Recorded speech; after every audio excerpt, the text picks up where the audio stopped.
Media, social media के सभी साथियों का स्वागत है। और आज कई सारे मामले हैं जिनको लेकर के आपके बीच में उन्हें आपसे रूबरू होने का अवसर मिल रहा है। मैं अपने बड़े नेताओं की उपस्थिति में सबसे पहले प्रदेशवासियों का आभार प्रकट करूंगा और प्रत्येक लाखों लाख कार्यकर्ता जो जननायक जनता पार्टी के हैं, दृढ़ मेहनत, संकल्प, लगन और ऐसा परिश्रम जिसकी दुहाई आज दूर दूर तक दूसरे विरोधी पार्टियों के लोग दे रहे हैं। विकट विपरीत परिस्थितियों में हमें अपना 8वां स्थापना दिवस मनाने का अवसर जब जुलाना में पार्टी ने दिया तो क्या खूब मेहनत सब लोगों ने की। परिणाम स्वरूप आप में से बहुत से लोग रैली में मौजूद थे। बहुत सफल रैली, और सफल नहीं अति सफल रैली। जनता का एक बड़ा हुजूम, बहुत से लोग तो हजारों हजार लोग तो सड़कों पर साधन में फंसे रहे। ट्रैफिक का 10-10 किलोमीटर तक जाम लग गया। सिरसा के बहुत से साथियों ने, मेरे हल्के डवाली के साथियों ने कहा कि हम तो जब डॉक्टर साहब बोल रहे थे तब पहुंच पाए, तब जाकर के कहीं दर्शन हमें रैली के हुए। 3-3 घंटे लोगों को ट्रैफिक में इंतजार करना पड़ा। रैली की कामयाबी का जो पैमाना है, उसकी पैमाइश है, वो सिर्फ सिरों की गिनती से भी ज्यादा जज्बे और जोश से होती है। 2019 में जब हमने हरियाणा की जनता के साथ मिलकर ये पार्टी खड़ी करी थी, तो वो जो जोश था उसके आधार पर हम 16-17% वोट लेने में कामयाब रहे थे। मुझे खुशी है ये कहते हुए कि इस बार भी जो जोश था वो कतई कम नहीं था, बल्कि पांडु पंडारा की याद उस रैली ने हमें दिलाई। एक बात तय हो गई, जो बड़े से बड़ा विरोधी था, राजनीतिक लोग हों, मीडिया के लोग हों, प्रदेश के कोने कोने में बैठे राजनीतिक सैफोलॉजिस्ट हों, वो एक ही बात कह रहे हैं, हर मायने से ये रैली अति सफल थी और भविष्य की राजनीति वैकल्पिक तौर पर विपक्ष की भूमिका में लोगों ने जननायक जनता पार्टी को एक्सेप्ट कर लिया है और एक नई शुरुआत हुई है। भारतीय जनता पार्टी से लड़ने के लिए भविष्य में दुष्यंत सिंह चौटाला पर और जननायक जनता पार्टी पर जो विश्वास व्यक्त जनता ने किया है, अब हमें उसे पल भी रुकने नहीं देना है। जनहित के मुद्दे आज जो आपसे मिलने के लिए मैं रूबरू हुआ हूं, पहला मुद्दा यह है कि 5.5 लाख किसानों ने आवेदन फसल खराबे के लिए किया था। आपको अचंभा होगा और नायब सिंह सैनी सरकार की पोल खुल जाती है कि वो सिर्फ और सिर्फ 50,000 किसानों को ही मुआवजे की घोषणा कर पाते हैं। 4.5 लाख किसान जो उम्मीद में थे, इंतजार में थे, प्रदेश के कोने कोने से आज उन किसानों के टेलीफोन, पार्टी के तमाम लोगों से वो संपर्क साध रहे हैं और ये कह रहे हैं कि धरती मां का सीना चीरकर इस प्रदेश का पेट भरने वाला किसान, जिसको उम्मीद नायब सिंह सैनी से थी, उसको नाउम्मीद करने का काम, उसकी उम्मीद को तोड़ने का काम माननीय मुख्यमंत्री ने किया है। और बहुत भारी रोष कृषि जगत में है, किसानों में है। मैं सरकार से डिमांड करता हूं कि तुरंत मुआवजा 4.5 लाख किसान जिनने आवेदन किया था पोर्टल पर, उनका जारी हो, अन्यथा भविष्य में, निकट भविष्य में जननायक जनता पार्टी को किसानों के साथ मिलकर सड़कों पर उतरना पड़ेगा और सरकार से किसानों के मुआवजे की लड़ाई उनके हक और हुकूक की लड़ाई सड़कों पर लड़नी पड़ेगी। सरकार होश संभाले और एक एक किसान को मुआवजा दे। मैं एक एडवाइस और दूंगा सरकार में बैठे लोगों को कि मुआवजे को जारी करना एक इवेंट नहीं होता। मुआवजे को जारी करना पब्लिसिटी का स्टंट नहीं होता। तुरंत से तुरंत इसको कोई इवेंट ना बना करके सिर्फ और सिर्फ उनके खाते में डालने का काम करें। वाहवाही लूटने की बात बाद की है। अगर आप डालोगे, मुआवजा दोगे, भरपूर मुआवजा दोगे, तो किसान वाहवाही तो अपने आप आपकी करेगा। आपको ये इवेंट नहीं करने पड़ेंगे। अपनी वाहवाही के लिए जो है पेड प्रमोशंस नहीं करनी पड़ेंगी। तो मैं ये एडवाइस भी उन्हें करता हूं। दूसरा मामला बढ़ते हुए अपराध को लेकर के है। आज अपराध के अंदर हरियाणा देश भर में टॉप पर है। एनसीआरबी की एक ताजा रिपोर्ट के मुताबिक महिलाओं के खिलाफ अपराध में हम देश भर में चौथे स्थान पर आ गए हैं। पहले 7वें स्थान पर थे, आज चौथे स्थान पर आ गए हैं। 1800 दुष्कर्म के नए मामले सामने आए हैं इस रिपोर्ट के अंदर जो बताया गया है। हरियाणा में यह भी बताया गया है एनसीआरबी की रिपोर्ट में कि पिछले वर्ष से ज्यादा हत्याएं और अपहरण के मामले इस साल बढ़े हैं।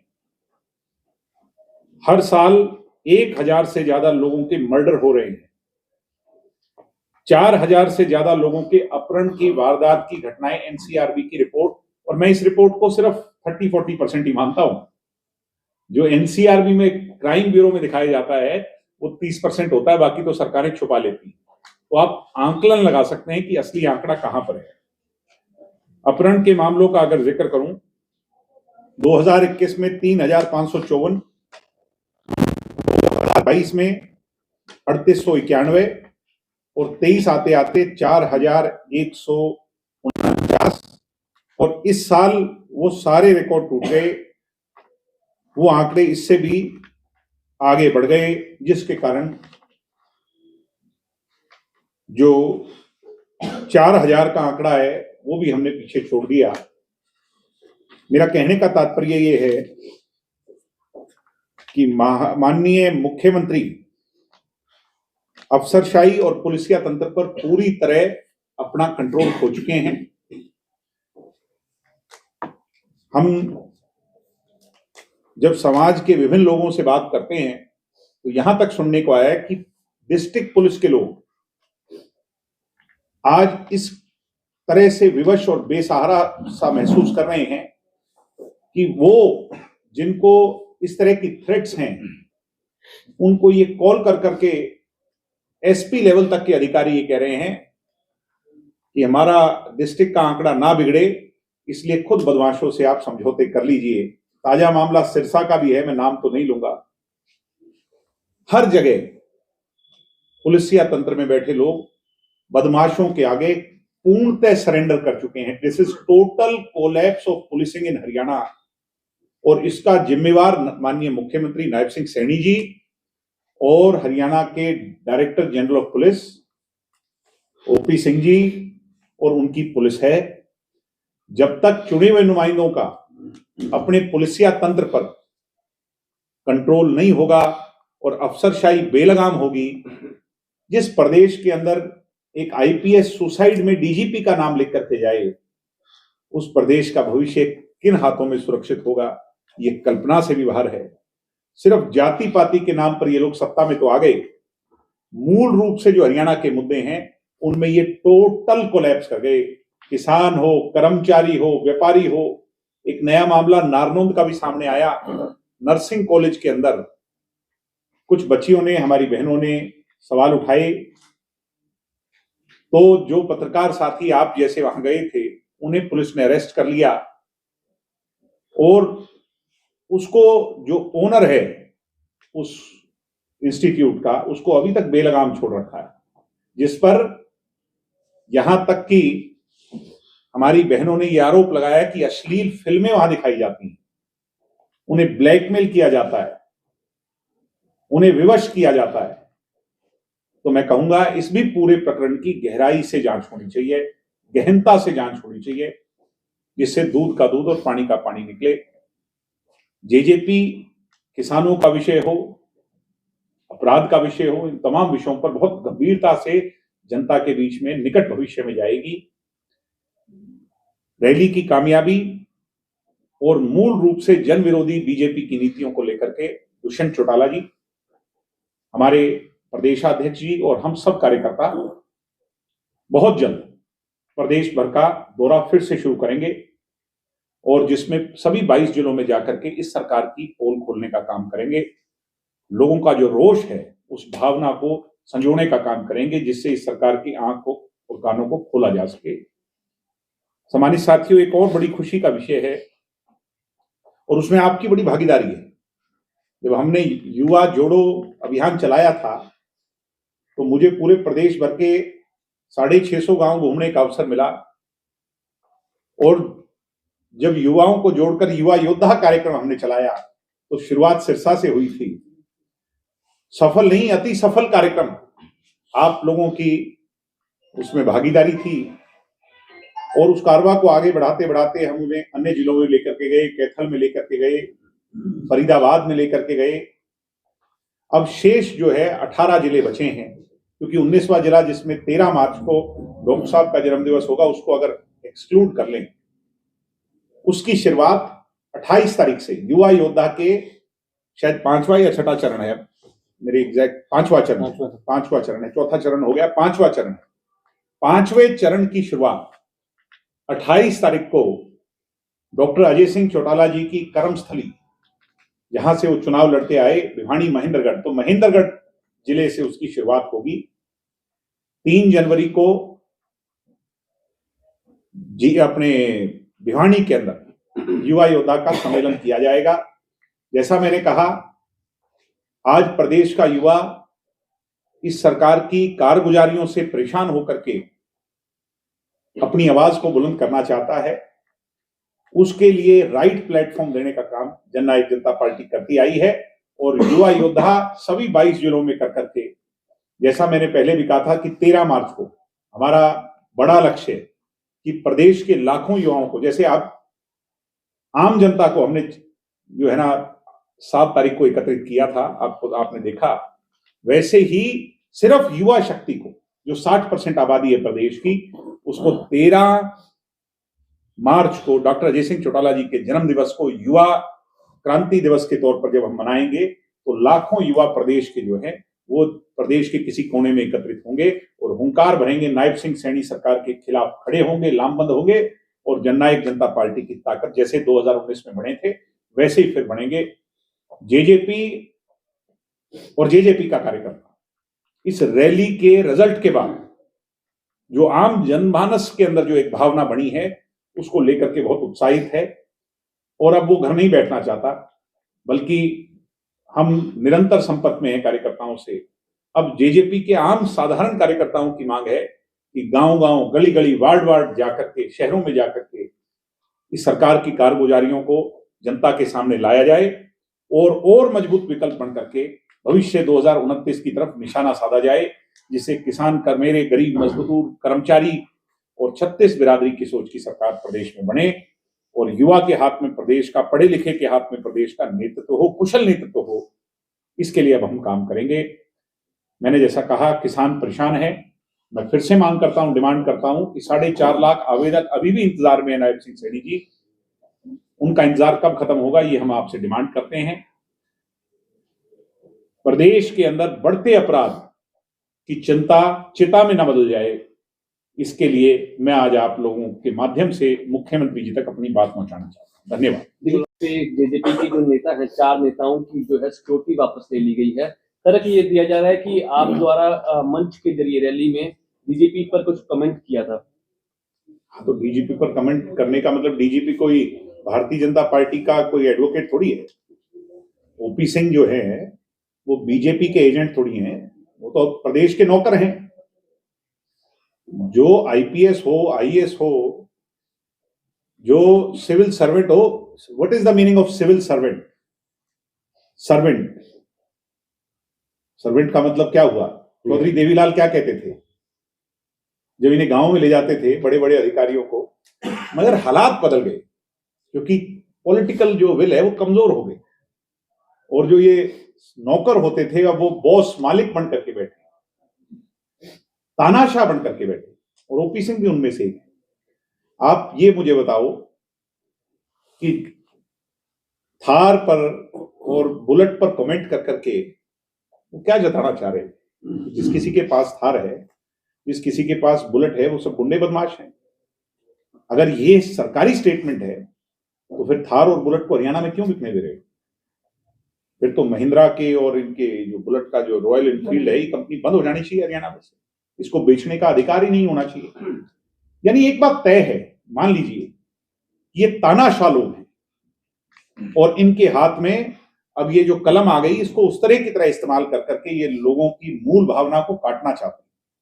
मुझे मेरी सिक्योरिटी की चिंता नहीं है, ना मैंने सिक्योरिटी इनसे मांगी थी। एक घटना घटी थी, इन लोगों ने एनालाइज किया और एनालाइज कर थ्रेट परसेप्शन को जाना, उसमें कहीं इनको महसूस हुआ, इन्होंने मुझे एक सिक्योरिटी पर्सनल दे दिया, अब वो मुझसे छीन लिया। मैं हाथ जोड़ करके कहूंगा, मुझे सिक्योरिटी की जरूरत नहीं है। आम जनता, आम जो जनमानस हरियाणा प्रदेश का है, उसकी चिंता की। दिन दहाड़े नित नए सवेरे घरों में माएं जब अपने बच्चों को काम के लिए बाहर भेजती हैं, तो ओपी सिंह अपनी आंखें खोल करके देखो, पिछले दिनों उनकी उनकी उनकी चिंता कौन करेगा? आपको एक थ्रेट भी मिली थी। भाई मुझे थ्रेट तो मिली थी, मैंने इनको जानकारी दे दी, अब वो इनका काम है, इनने एफआईआर लॉन्च की। अब एफआईआर लॉन्च कर करके वो न्याय देना, एक सिविलियन के तौर पर मेरा हक था, मैंने हक मांगा था, इन लोगों ने इन्हें जो लगा वो कर दिया। मगर उससे ये कतई नहीं कह सकते कि हरियाणा प्रदेश में बदमाशी, गुंडई, इनके हौसले टूट गए। क्या प्रदेश में ऐसे लोगों के हौसले बढ़े हैं, इसमें कोई दो राय नहीं। क्या सिक्योरिटी को लेकर कोर्ट का दरवाजा कर देता है? अब ये हमारे लीगल जो एडवाइजर्स हैं वो क्या एडवाइस करेंगे, क्या नहीं करेंगे, मगर एक बात तय है, ये जो सिक्योरिटी वापसी का मसला है, ये जननायक जनता पार्टी के नेताओं को टारगेट कर करके किया है। और रैली से अगले दिन इस तरह का तुगलकी फरमान जो है, ये हमें डराने का प्रयास है। मगर ओपी सिंह, हम तेरी गिदड़ भभकियों से डरने वाले नहीं है, चाहे सारी छीन ले, हमें किस बात की चिंता है? तेरा कोई एहसान थोड़ी है हमारे पर, और तू तो कितने दिन का, चंद दिनों का मेहमान है। ये मैं कह रहा हूं, ये विनाश काले विपरीत बुद्धि, नायब सिंह सैनी को समझ जाना चाहिए कि ये विनाश काल पर चल चुका ये आदमी ओपी सिंह जो, इसने तो ये फैसला ही कर लिया कि बेड़ा गर्क करके मानूंगा इनका, क्योंकि मैंने तो थोड़े दिन के बाद चले जाना है, इनको भी नहीं छोड़ूंगा। इसलिए ओपी सिंह को कहूंगा, सुधर जाओ और पुलिसिया तंत्र को सुधारो। और ओपी सिंह, एक बात समझ लेना, मुझे मेरी पार्टी के किसी कार्यकर्ता को तेरे से कोई डर नहीं है। आपकी चुनौती जो है, आप जो ये हमें डराने का, गिदड़ भभकियां देने का प्रयास कर रहे हो, इससे हमें कतई कोई डर नहीं। क्या आपको लगता है कि डीजीपी द्वारा जो फैसला लिया गया है, ये रैली की दबाव में, रैली की भीड़ और दुष्यंत चौटाला के थार के बयान को देख करके इनके पसीने छूट गए? मुझे लगता है इस डीजीपी को तो रात को नींद भी नहीं आई होगी ढंग से। ये लोग तो हमें मारकर सोने वाले लोग थे बीजेपी के। जब हरियाणा प्रदेश की जनता ने अपने लाडले सपूत का हाथ पकड़कर फिर खड़ा कर दिया, तो इन लोगों को रात को नींद कैसे आती? क्या राजनीतिक दबाव है? दूसरे राजनीतिक दलों की तो सिक्योरिटी बढ़ा रहे हैं, जिनको ये, जो इनके करीबी हैं उनकी, अभी देख लीजिएगा, बढ़ा देंगे। तो ये तय है कि जो इनकी गोदी में बैठेगा, जो इनके कहने पर चलेगा, जो इनसे डरेगा, ईडी और सीबीआई से डरेगा, अपने केसेस पर फैसले से डरेगा, वो इनके लिए अच्छी बुक्स में होगा। इशारा किधर है वो आप जानते हैं। दिग्विजय वाला की हत्या से पहले पंजाब सरकार ने 122 लोगों की सिक्योरिटी वापस ली थी और प्रेस रिलीज जारी किया था। इसी तरह आज हरियाणा सरकार ने 26 लोगों की सिक्योरिटी वापस लेकर प्रेस रिलीज जारी किया। अभी इनको सिक्योरिटी की जरूरत नहीं है। मैं वही तो कह रहा हूं आपको कि सिक्योरिटी की जरूरत या ना, ये तो थ्रेट परसेप्शन पे एनालाइज होता है। मगर हमारे नेताओं की सिक्योरिटी रैली से अगले दिन हटाना, ये थ्रेट परसेप्शन एनालिसिस नहीं है। ये ओपी सिंह और भारतीय जनता पार्टी के खुद की चिंता, जो उनको पॉलिटिकल थ्रेट हो गया है, ये उस पर लिया हुआ फैसला है। मैं फिर कह रहा हूं, मुझे कोई चिंता नहीं।